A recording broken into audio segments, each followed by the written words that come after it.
வணக்கம் நண்பர்களே. இன்றைய கருத்து கஞ்சத்தனம் பற்றி. நீங்கள் நிறைய பேர் சந்திச்சிருப்பீங்க. என்னடா அது இவன் இவ்வளோ கஞ்சத்தனமாக இருக்காரு, இவங்க நமக்கு 10 காசு செலவழிக்க மாட்டுறாங்களே, எங்கே போனாலும் கையில் காசு எடுக்க மாட்டுறாங்களே, ஒரு டீ நம்ம வாங்கி தர வேண்டியிருக்கே, அவங்களுக்கு சாப்பாடு நம்ம வாங்கி தர வேண்டியிருக்கே, அவங்க எதுக்கும் செலவழிக்க மாட்டுறாங்களே, மோட்டாரில் போகிறவங்க சைக்கிளில் போகிறாங்களே, ஏன் இந்த இதுக்கு நடந்து போகிறாங்க அப்படிலாம் யோசிப்போம். ஆம் நண்பர்களே, ஏன் அவங்க கஞ்சத்தனமாக இருக்காங்கன்னா, இன்றைக்கி அந்த கஞ்சத்தனமாக இருந்தவங்க தான் இன்றைக்கி கையில் கொஞ்சம் செழிப்பாக காசு வச்சுருக்காங்க. நீங்கள் மறைமுகமாக அவங்கள பாருங்கள். அவங்ககிட்ட எவ்வளோ பணம் வச்சுருக்காங்க அவங்களுக்கு தெரியும். உங்களை விட அதிகமாக பணம் வச்சுருப்பாங்க. நம்ம நினைப்போம் அவங்கள கஞ்சத்தனம்,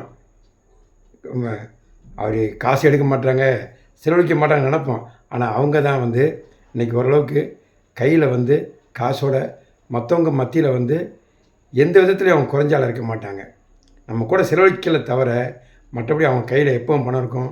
ஒரு தேவைக்கு, அவங்க வசதிக்கு பணம் வச்சுருப்பாங்க. ஒரு அவசர தேவைன்னு வச்சுக்கோங்களேன், அவங்ககிட்ட தான் பணம் இருக்கும்.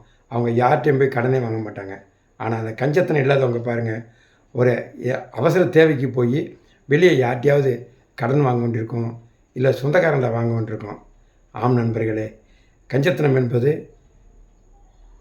அது அவர்கள் வளர்த்துக் கொள்வதற்காக செய்து கொண்ட ஒரு நிதானம் என்று கூட சொல்லுவேன்.